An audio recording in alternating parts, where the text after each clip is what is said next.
Hi everybody, it's time for your Farm and Ranch News. Well, as we continue our coverage this week from here at the 2020 Cattle Industry Convention and NCBA Trade Show well underway here in San Antonio, Texas, over 9,000 people are expected to attend this year's event here in the Lone Star State.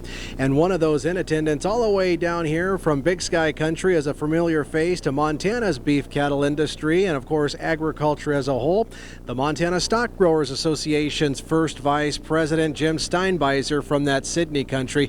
And Jim, first thing out of the chute, explain to our audience why it's important that Montana stock growers have a presence here at this national convention. Well, our main role down here is to develop policy, make sure that Montana's interests are examined and protected and brought forward and moved forward.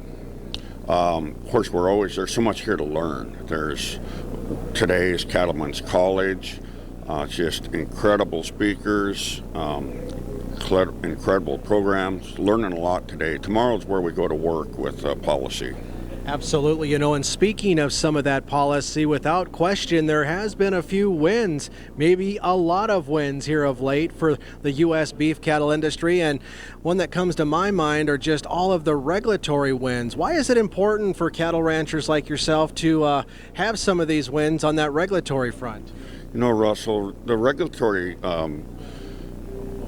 issues that we've been dealing with for so many years have just been incredible, but in the Trump administration, they're quietly rolling a lot of those back. So it's kind of a silent thing, but man, can we feel it at home.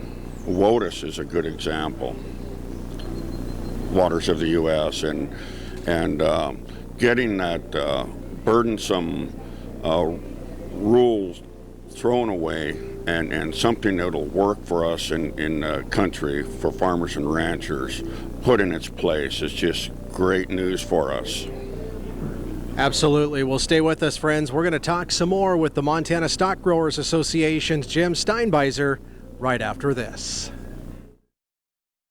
Today with the Montana Stock Growers Association's first vice president, Jim Steinbeiser from Sydney, Montana.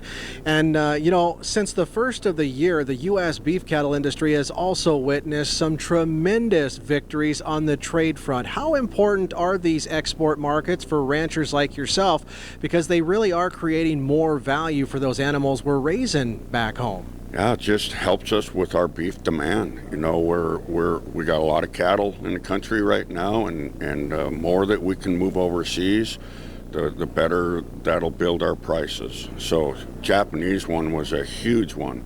Great news for us. It's an established market, so we're ready to roll there. And the Canadian-Mexican agreement is a good one too. They've been long-standing trading partners, and so that was good news. China one is also great news, but that's a newer marker for us. It's going to take some work to get in there.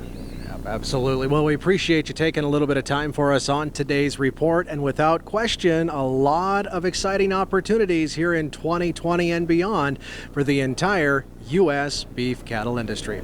That's a look at your Farm and Ranch News. I'm Russell Nemitz.